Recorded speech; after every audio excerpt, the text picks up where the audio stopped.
Even when we talk in a mocking way तो हम लोग कहते हैं खुद को आइंस्टीन समझते हो. This is because it is said that it was Albert Einstein who had used his brain at the maximum. Means अगर हम brain का survey करते हैं, like it is also said कि there would be a time when even the scientists would look into the brain of Lata Mangeshkar also because they feel that उनकी आवाज़ में एक अलग सी मिठास है. So there are many people जिनके बारे में हम लोग इस तरीके की बातें सुनते हैं that they have. It is said that we have two parts. एक आपका right और एक आपका left. तो when we are using our left hand तो हमारा जो right brain होता है वो develop होता है. That is analysis, analytic skills, math skills, ये सब हमारे बहुत ज़्यादा अच्छे होते हैं. Whereas जब हम लोगों का ये वाला ब्रेन यूज होता है तो हमारी राइट हैंड की जो चीज़ें होती हैं वो यूज होती है. That is why most of the it is said I don't want to contradict. It is said that the left hand is a very intelligent in maths. तो but yes there are people जो दोनों हाथ से लिखते हैं. Einstein was also one of them. और कहा जाता है कि ही वॉज अ वन जब उनके ब्रेन को मतलब एनालिस किया गया था तो it is said that out of every one हम लोग शायद अपनी पूरी जिंदगी में अराउंड 2 to 3% अपना ब्रेन यूज करते हैं in the entire life span. While Einstein had used for 12 to 15% जो सबसे ज्यादा माना जाता है. यस ऑफ कोर्स पर्सनली मुझे लगता है कि आजकल के जो बच्चे हैं ना they might be using 100% of their brain. They are very smart and this is my personal opinion. I believe that you all have more brains. We were all dumb yards. हम लोग तो dumps थे, I can say, because we could not use a brain as we want. Secondly, you will also read about Einstein's, many kinds of शैतानियाँ जिसको कहते हैं. Like he was from the very beginning, he was too into the physics. Automation मतलब ऐसी चीज़ों में खेलना कूदना, ऐसी चीज़ें जिसमें चलना फिरना, जिसमें गाड़ियाँ हो, ऐसी चीज़ों पे ही was and he was said to be a genius. लेकिन अगर आप उनके टीचर से पूछोगे ना तो वो कहते थे तुम जिंदगी में कुछ नहीं बन पाओगे, तुम्हारा कुछ नहीं होगा, you are not going to become anything in your life. That was his teacher's opinion about him. In fact, in your 11th standard, you have a complete picture from his autobiography. मतलब उनकी जो biography है उसमें से आपके पास एक पूरी एक चैप्टर है in your 11th standard जिसमें आप देखोगे that he used to fight with his teachers because he did not like to learn the dates. अगर उनसे बोला जाता था कि आप हिस्ट्री के डेट्स यूज करो, याद करो, तो वो कहते थे हिस्ट्री के डेट्स को क्या याद करना, वो तो बुक के अंदर है, उसे क्या मैं याद करूंगा, वो तो जब खोलो उसमें मिल जाएगा. He used to say that. Whereas उसके जो मैथ्स के टीचर थे he was very very very very happy with him because उनका मानना था कि वो तो मैथ्स जो है टीचरों से भी ज्यादा अच्छा पढ़ाते. And later on due to this argument he had left the school. उन्होंने पहली बार जिंदगी में झूठ भी बोला था. And he had taken a fake medical certificate. वो अलग बात है कि वो मेडिकल सर्टिफिकेट उनके काम नहीं आया. He was expelled from his school. School से निकाल दिया गया. And later it was when he had invented the theory of relativity. And also that there are many instances like he was dyslexic. उल्टी उल्टी चीज़ें लिखते थे. एंड देन बहुत कम होता था कि वो बात करते थे और क्योंकि जब भी बात करते थे फिर उनके पास वो वही बात करते थे इसलिए उनको उनके फ्रेंड्स जो हैं बोरिंग बोलते थे. इवन उनकी मम्मी खुद को लगता था कि पागल है, ही इज फ्रीक, उनको खुद को लगता था. In fact he used to measure the words before he spoke. और जब उनकी सिस्टर हुई थी एंड ही वेंट तो उन्होंने पूछा था कि इसके नीचे जो है चक्र कहाँ है. व्हील्स कहाँ है, मैं इसके साथ कैसे खेलूंगा. Yes, he had certain personal loss also, like he wanted to marry one of the girl. First his mother was not in favor. Later it is said that when he married, तो they had to part away their waves, उनको divorce देना पड़ा था क्योंकि वो उन लोगों की आपस में बन नहीं रही थी. और later on he had married one of his cousin, जिसके बारे में आप लोग 11th स्टैंडर्ड में भी पढ़ोगे. मतलब कि she was very close to him and he had a very good life. उनके अभी भी जो रिलेटिव्स हैं, उनके जो मतलब कि जो उनके सक्सेसर्स हैं, उनके बेटे वगैरह सब हैं. He was the one who was against the world war, and he was so moved by the US because US ने bombs use किए थे. But yet he always wanted to have a peaceful world. He was into the politics. He was of course a physicist. He had got the Nobel Prize also, the world's topmost award. और जब हम कहते हैं Albert Einstein, तो this is he was also like us, shaitan, with all kinds of notorious acts. Yet he was different from us. और इसीलिए शायद हम टीचर्स को, नॉट से चिल्ड्रन, हम टीचर्स के लिए this is a lesson that we should never underestimate any child just because उसके marks किसी particular subject में ज़्यादा है. Marks never define the child. मेरे कितने भी marks आए हो, I am not successful. Means I am not a scientist. I am not a celebrity. अब शायद आज हम मतलब कि सोशल मीडिया में कुछ भी झूठ बोल लें, बट कितने भी बेकार मार्क्स आए हो, सलमान, शाहरुख और Aamir Khan are celebrities. People follow them. So success cannot be measured with once what we see as a child. हमें हर बच्चे को इक्वालिटी देनी चाहिए. If you read the biography of Einstein, you will find the teachers were quite biased with him. सबको लगता था वो class के अंदर तंग करते. And one more thing is, not everyone is interested in maths and not everyone is interested in English. मैं कितनी बार ट्राई करती हूँ, मतलब मैथ्स मेरा बहुत अच्छा रहा है, इतना अच्छा तो रहा है कि I can solve the questions, but I can never become a maths teacher. Because जो टीच करने के लिए जो आपके पास एक पैशन होना चाहिए ना, वो मेरे पास नहीं. मैं कितनी बार, you won't believe, it's not, मतलब मैं अपने आप को, आई एम नॉट कंसीडिंग, मतलब मैं अपने आप को प्राउड नहीं बता रही हूँ, लेकिन मुझे खुद भी नहीं पता है. Even in 12th standard I top economics and even in my MBA I got the highest marks in economics. और मुझे आज तक इकोनॉमिक्स का ई नहीं समझ आता. मैं खोलती हूँ, थोड़ी देर पढ़ती हूँ, चलो ठीक है, उसके बाद मुझे लगता है यार नींद आ रही है. And you give me the number of books of English, you give me the number of book of history, of political science, I'll go on reading. That's it. So everybody cannot be good in maths, everybody cannot be good in economics, and everybody cannot be good in. तो we need to understand कि हर बच्चा अपने आप में एक genius होता है, and we need to take that. Right? That is the chapter, A Truly Beautiful Mind. Now I'm starting the chapter along with your book.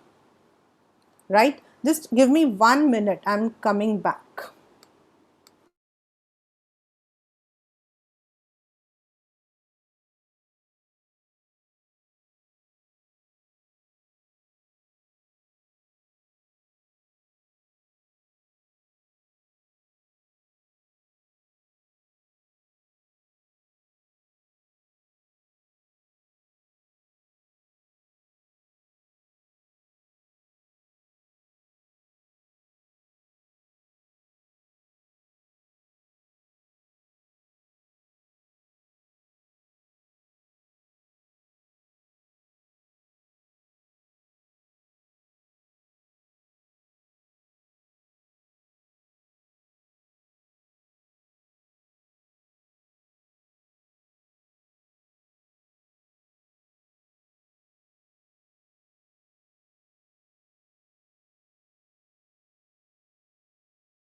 sorry. Albert Einstein was born on 14th March 1879. Kindly note the dates. These will be part of your MCQs, right? In the German city of without any indication that he was destined for greatness. What is the meaning of this? Means उस जब वो पैदा हुआ था ना तो उसकी शक्ल पे कोई ऐसा वो पिक्चर में दिखाते ना वो ऑरा नहीं बना हुआ था कि he is going to be the world's greatest person, the most intelligent person. ऐसा कुछ नहीं था. On the contrary, his mother thought Albert was a freak. Now, it is said that he might be, क्योंकि उसका जो sir था ना वो बहुत बड़ा था, सर बड़ा और ये मुंह छोटा. So his mother thought that he is unusual because उनका look ऐसा नहीं था. So he is not going to be a normal. Means he would be abnormal. Albert was a freak. मतलब Albert was abnormal, right?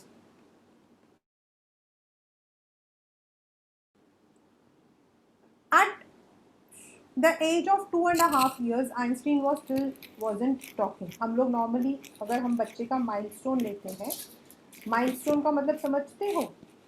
बच्चा जब पैदा होता है ना, the day the child is born, from there till 2 years,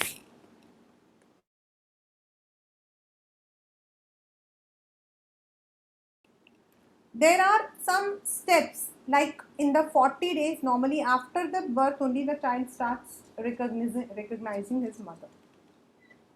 Then slowly by 40 days he will smile.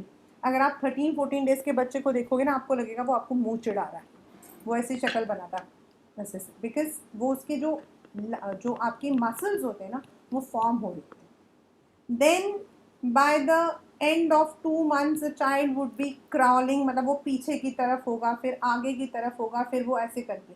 So these are the milestones. And normally by the month of 6 months, by the end of 6 months, the child should speak out certain, मतलब words नहीं बोलेगा, but वो ऐसे बोलता है माँ बा बा ऐसे करके.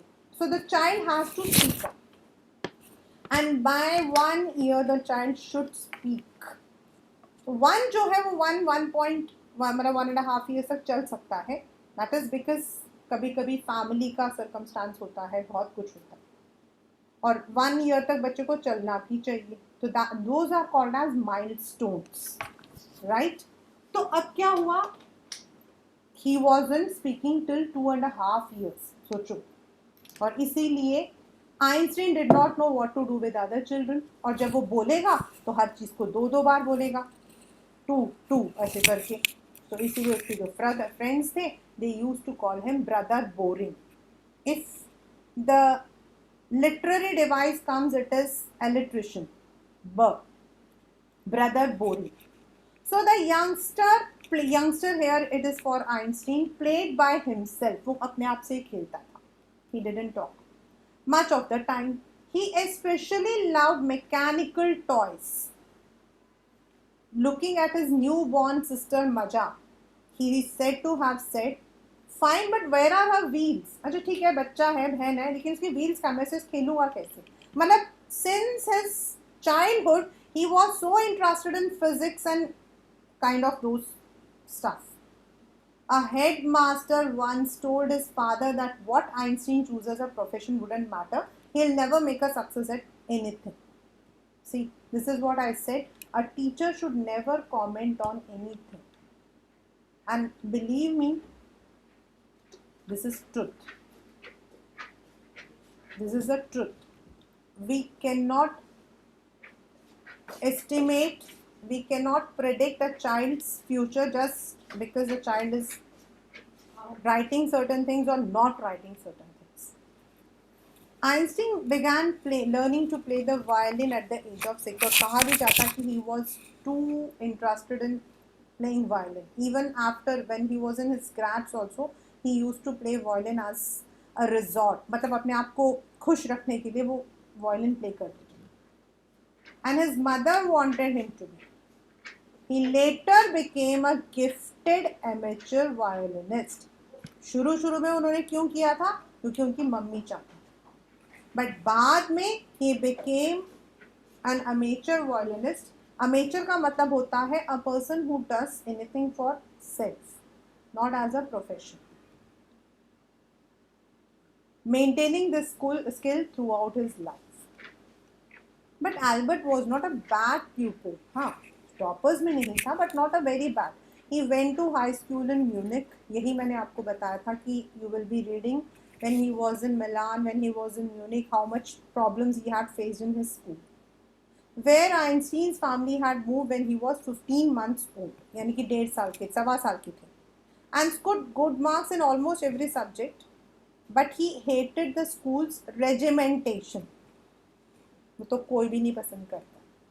The school's strict rules, the extreme discipline, and often clashed with the teachers. अभी मैंने जो आपको एक स्टोरी सुनाई थी, that's there in your 11th standard, that he would often say कि why should we do. He felt so stifled मतलब suffocated, and he left the school for good. And later on he came back, and that was when he had actually started his research work.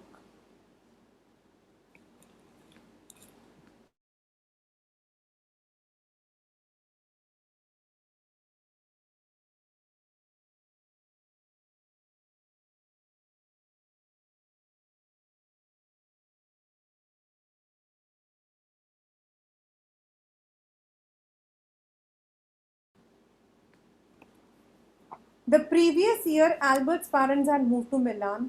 It's in Italy. And अभी भी जो अगर if you go to Munich, जिस university में he had completed, that's a very renowned university. After prolonged and left their son with relatives. After prolonged discussion, Einstein got his wish to continue his education in German-speaking Switzerland, in a city which was more liberal than Munich. In fact, ये जो मतलब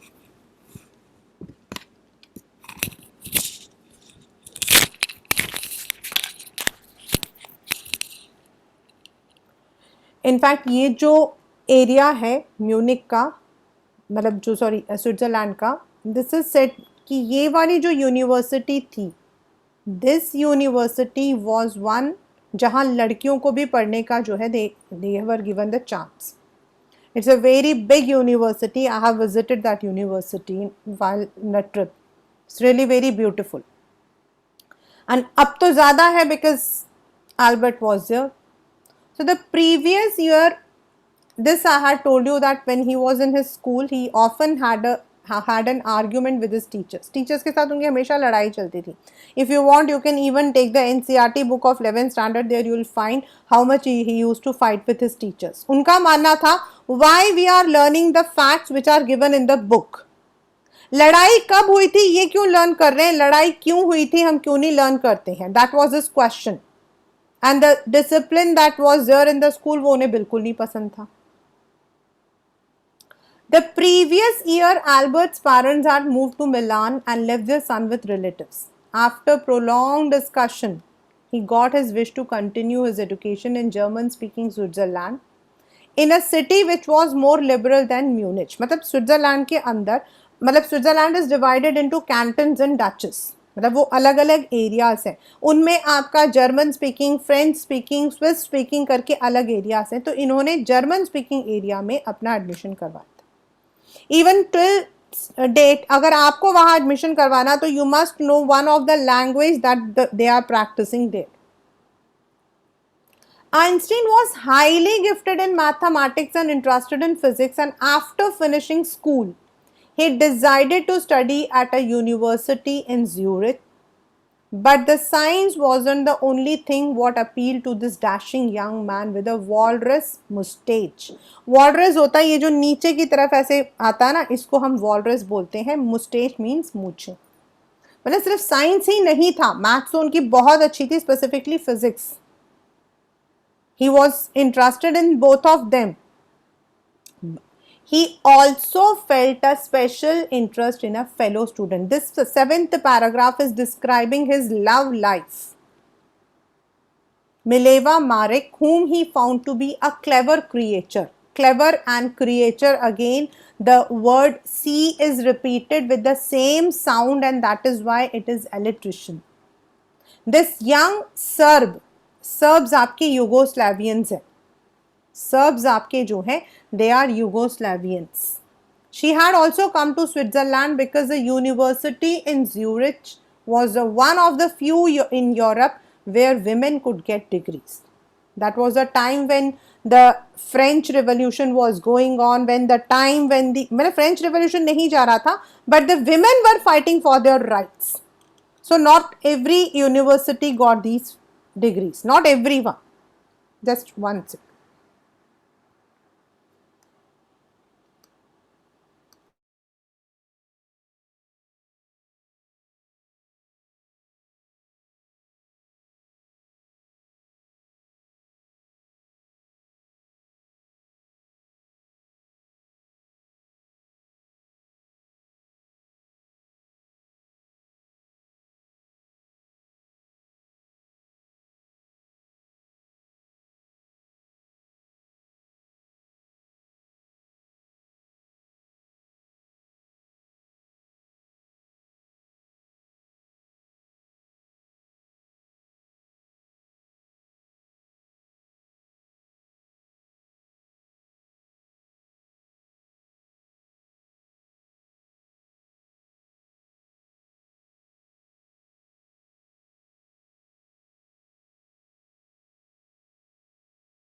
Very bad.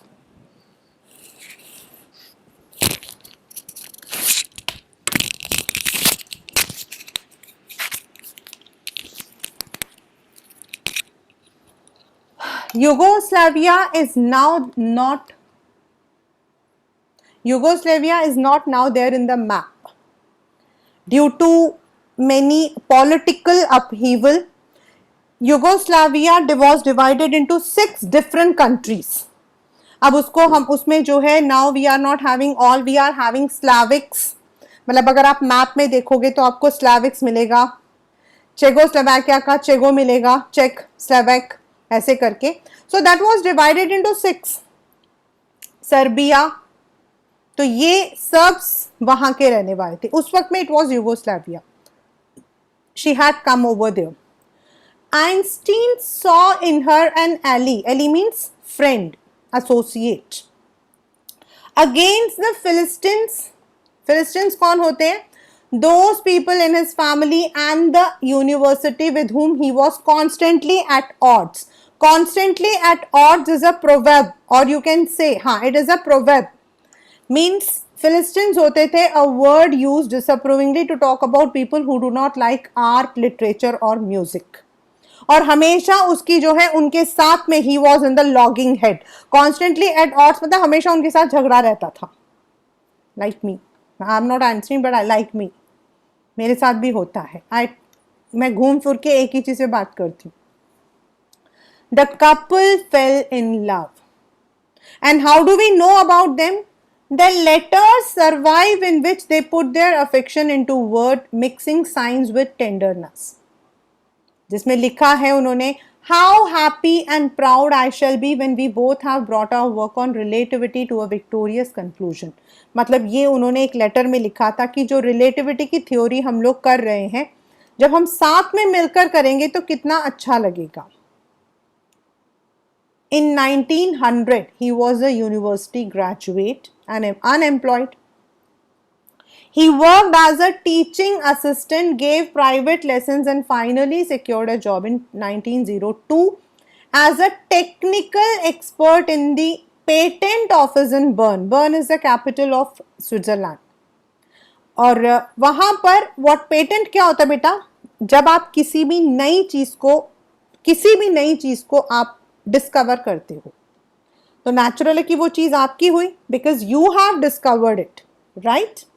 But अब कोई और भी तो उसको copy कर सकता है, तो आपको जो है अपनी उस थ्योरी को वहां डिपॉजिट करना पड़ेगा and you have to prove that that theory is yours. वो आपकी ओरिजिनल थ्योरी है, तो आपको पेटेंट राइट मिल जाता है, nobody else can copy it. And if they want to copy it, then they have to pay you some money. This is for all kinds of literary work हम लोग जो है patents को use करते हैं, right? So this is where he was working. While he was supposed to be assessing other people's inventions, Einstein was actually developing his own ideas in secret. He is said to have jokingly called his desk drawer at the work the Bureau of Theoretical Physics. मतलब वहां पर दूसरे लोगों के जो invention को वो assess करते थे, उनका काम था to assess कि whether the theory is original or not. वो साथ में अपनी रिलेटिविटी की जो थ्योरी होती थी वो भी वहां पर बैठकर जब खाली टाइम मिलता था, he used to do it. That is why वो अपने जो ऑफिस का जो ड्रॉयर है उसको कहते हैं bureau of theoretical physics. This can come. One of the famous papers of 1905 was Einstein's special theory of relativity, according to which time and distance are not absolute, complete नहीं हो सकते हैं. Indeed, two perfectly accurate clocks will not continue to show the same time even if they come together after a journey. अपने घर में देखना दो घड़ियां होंगी, एक की मतलब इवन अभी 10:10 भी हो रहे होंगे तो एक की जो मतलब सेकेंड का जो सुई है वो कहीं और होगा, दूसरे की कहीं और होगी. So that is what he said. If one of them has been moving very fast relative to the other. और इस तरीके से उन्होंने जो वर्ल्ड का फेमस फॉर्मूला था, that is energy into mass and speed square, that उन्होंने derive किया था. और ये उन्होंने जो कोटेशन लिखा है ना, this is a very funny quotation. When you sit with a nice girl for 2 hours it seems like 2 minutes. When you sit on a hot stove for 2 minutes it will seem like 2 hours. That is relativity. उन्होंने उस relative theory को इतने अच्छे तरीके से बोला था, जहां आपको पसंद होती है ना उस चीज के पास बैठोगे तो वो 2 घंटा भी आपको ऐसा लगेगा 2 ही मिनट है, और जो चीज पसंद ना हो ना वहां 2 मिनट भी बैठोगे तो ऐसा लगेगा कि पूरे. That is relativity. उन्होंने इस थ्योरी को इस तरीके से प्रेजेंट किया था. While Einstein was solving the most difficult problems in physics, his private life was unraveling. Means there was nothing. जैसे वो चाहते थे उस लड़की से शादी करना, that was not. Albert had wanted to marry Mileva right after finishing his studies, but his mother was against it. क्यों? She thought Mileva was 3 years older than her son. वो बड़ी थी. आजकल तो बड़े लोगों से शादी करना बड़ी बात नहीं है, बट उस ज़माने में तो इट वॉज टू डिफ़िकल्ट. हमारी प्रियंका चोपड़ा जी उसके एक रियल एग्जाम्पल हैं. अभिषेक बच्चन एंड ऐश्वर्या राय जो हैं, they are the real life couples. Those who are, Abhishek ji छोटे हैं बट आजकल इट इज़ पॉसिबल, बट उस वक्त में नहीं होता था. She was also bothered by Mileva's intelligence, और उनका मानना था कि वो इनसे भी ज़्यादा इंटेलिजेंट है. She is like a book to you. Einstein put the wedding off, और इसीलिए उन्होंने अपनी मम्मी की बात मानकर शादी मना कर दी. The pair finally married in Jan 1903 and had 2 sons. तो सभी हैं वो भी. But a few years later the marriage faltered मतलब they were having the problems. Mileva meanwhile was losing her intellectual ambition because she was like a housewife, अपने घर में रहती थी, तो she was becoming depressed. After years of constant fighting, the couple finally divorced in 1919. Einstein married his cousin Elsa the same year. इन्हीं के बारे में you will be reading in 11th standard also. Elsa was very friendly, who could understand Einstein very. मतलब वो उनको हमेशा जो है जब भी वो बोलते थे ना, मुझे मतलब कि स्कूल के अंदर देखो, स्कूल में क्या होता था, अभी भी क्या होता है, we have a rote learning. जो लिखा हुआ होता उसी को आपने वापस लिखना होता, otherwise we teachers don't give you marks. Now Einstein का कहना था कि जो बुक में लिखा उसे मैं क्यों उतारूं, and Elsa used to support him by telling that इतने बेवकूफ बच्चे भी पास कर लेते हैं, तुम तो बहुत अच्छे से कर सकते हो, तो why don't you do it. So that is why he had a very, congenial relations with Elsa. His new personal chapter मतलब his marriage to Elsa coincided with his rise to world fame. और वही time था जब कह सकते हो कि luck, the lady luck also smiled on him. उसी वक्त लेडी लक ने भी उन पर स्माइल किया, क्योंकि एक तरफ उनकी शादी हुई, दूसरी तरफ 1915 में उन्होंने जो है जनरल थियोरी ऑफ रिलेटिविटी को जो है इंटरप्रेट किया था, जिसमें उन्होंने ग्रेविटी को इंटरप्रेट करके एक नया इंटरप्रेट दिया था. An eclipse of the sun in 1919 brought proof that it was accurate. जो उन्होंने उसमें दिया था, जो रिलेटिविटी की theory, that time and speed are not absolute, that was proved accurate during the eclipse that was held in 1919. Einstein had correctly calculated in advance the extent to which the light from the fixed stars would be deflected through the sun's gravitational field. And this was proclaimed. The newspapers proclaimed his work. Proclaimed मतलब announced his work as a scientific revolution, क्योंकि इतना accurate कोई नहीं बता सकता था. And that was when he got the Nobel Prize for Physics in 1921. एक तरफ शादी हुई, दूसरी तरफ उनकी जो रिलेटिविटी थ्योरी थी जिस पर उन्होंने काम किया था, that was recognized. He was showered with honors and invitation from all over the world and lauded by the press. Lauded मतलब appreciated, applauded, praised. उनको जगह जगह से ऑनर्स भी मिले, इनवाइट मिला, उनको हर एक इंसान ने जो है बहुत तारीफ की. That was also the time when Nazis had come to power in Germany. Einstein उस वक्त he had immigrated to US because Germany के ऊपर जो है नाजीज थे, and they used to target these people.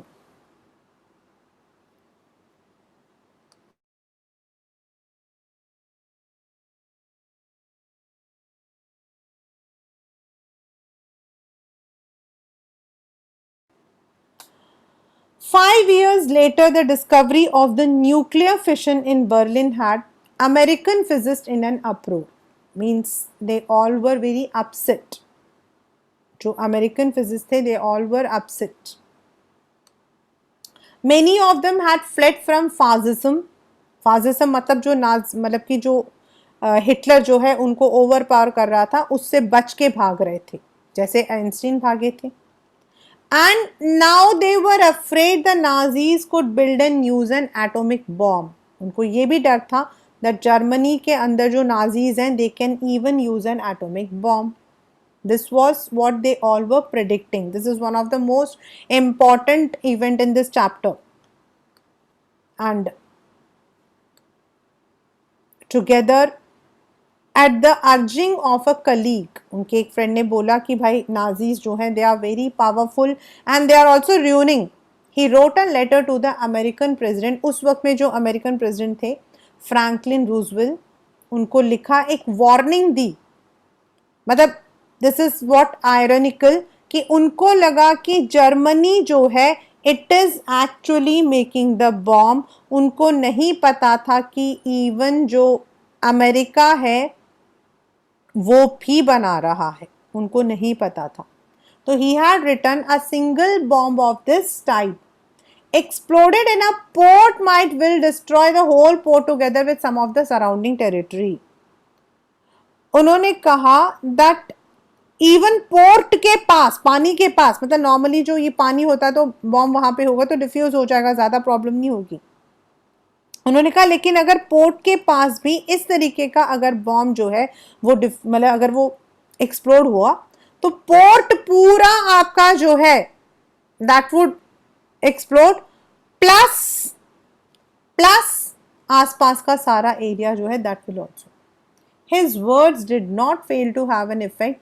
The Americans developed the atomic bomb in a secret project of their own and dropped in on the Japanese cities of Hiroshima and Nagasaki. और उनको इस बात का इसलिए दुख हुआ that it was not, in fact Americans ने अपना बॉम्ब दिया था और हिरोशिमा नागासाकी को किया था, and that was the end of the Second World War. With the defeat of the forces, German की forces, and of course Hiroshima Nagasaki जैसे दो बड़े बड़े शहर जो थे वो पूरे तबाह हो गए थे. Einstein was deeply shaken by the extent of the destruction. उनको बहुत ही बुरा लगा था कि what is this? This time he wrote a public missive, मतलब एक लेटर, ऑफिशियल लेटर, एक लंबा चौड़ा public, to the UN. UN आपका कौन है? United Nations. And that time UN had been formed. UN आपका फॉर्म हो गया था. In it he proposed the formation of the world government. उन्होंने कहा अब ये जो है it should not be in the hands of few people. Like Germany जो है उन्होंने misuse किया, America had misused. It should not be. Now there should be a government which should look after the entire world. Which should look after the entire world. That is called a world government. Now world government ऐसा कोई government हो नहीं सकता बेटा. You cannot say that we have a world government जो पूरे world को लेकर चल सकता है. Yes, people together can definitely work for a world politics.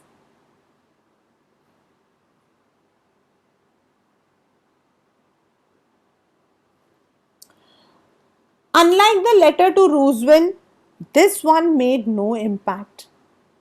मतलब उसका भी कोई फायदा नहीं हुआ. But over the next decade, आने वाले 10 years में, Einstein got ever more involved in politics. वो politics में involve हो गए. Agitating for an end to the arms built up. In fact, इसके बाद जो है, the countries like America and USSR had signed many agreements जिसमें उन्होंने आर्म्स को डिसआर्म करने के लिए एंड ऑल्सो आर्म्स के लिमिटेड यूज को जो है बैन किया था, which is called as NTPT, NPT करके. And using his popularity to campaign for peace and democracy. He died in the age of at the age of 76 and 55. He was celebrated as a visionary. Visionary होता बेटा जो दूर तक देख सकता है, future को देख सकता विद द इंटेलिजेंस. जैसे हम लोगों ने वो चैप्टर पढ़ा था किंगडम ऑफ फूल्स, तो उसमें हमने देखा था the guru was called as a visionary and a world citizen. इसमें पेपर में कई बार आता है why he is called as world citizen, because he was a citizen who did not only want goodness for his own country but for the entire world. He wanted the world to follow peace. He wanted people to live in peace. He wanted that science should not be used as a destructive purpose but for a constructive purpose. In fact, in India did not sign all these agreements. India ने तो कोई भी agreement जो है वो sign नहीं किया था, because at that particular time India had just got its independence in 47. तो 47 के बाद we were not scientifically so develop, और इसीलिए Jawaharlal Nehru was very keen that we should have our own, हमारे अपनी जो है साइंस का अपना होना चाहिए जिसको हम लोग अपने डेवलपमेंट के लिए यूज करें. बट हुआ क्या, मतलब many of the people call that कि इंडिया वाज बायस्ड, और हमने 74 में एंड बाद में 1990s में we had 2 nuclear this we had develop. atomic, but that was used only for the scientific development, not for the destruction. But जो आपका use हुआ था इन दी हिरोशिमा, जिसको हम लोग फैट बॉय एंड मतलब कि हम लोग उसको अलग अलग नाम से बुलाते हैं, there are some special names given, these had destructed the entire world. It had divided the world into two parts. Japan आज तक जो है अपने आप को, even though it is better developed, it is 50 years ahead of any other country, yet it has not forgotten the destruction that was caused to their island. It had created massive destruction around the world. किसी किसी जगह पे आपके इंसान की death हुई थी, लेकिन कुछ जगहों पर हेट्रेड मतलब कि जो प्यार होता है, फ्रेंडशिप होती है, वो खत्म हो गया था, ट्रस्ट खत्म हो गया था. And that is why the name of the chapter says a truly beautiful mind. Means he was really a beautiful person who maybe अपने बचपन में he was called as a freak, he was called as brother boring, but yet he had thought only for the world. ये देखिए, Otto Neugebauer, the historian of ancient mathematics, told a story about the boy Einstein that he characterizes as a legend, but that seems fairly authentic. मतलब जो उनकी he characterized as a legend, मतलब legend की जैसे थी. एक ऐसा एक मतलब कि इंसिडेंट था, as he was a late talker, मतलब हमने अभी पढ़ा था कि he had 2.5 साल तक वो बोले नहीं थे. So his parents were worried. At last, at the supper table one night, supper means food, रात का जो dinner, he broke his silence to say that soup is too hot. मतलब उसने पहले तो बोला ही नहीं, और जब बोला तो पूरा बोला. Greatly relieved, his parents asked why he had never said a word before, because up to now everything was in order. तो उसने जवाब दिया, अभी तक मुझे बोलने की जरूरत ही नहीं पड़ी, सब कुछ ठीक था. Means this shows that he was really an intelligent person who spoke only when there was necessity.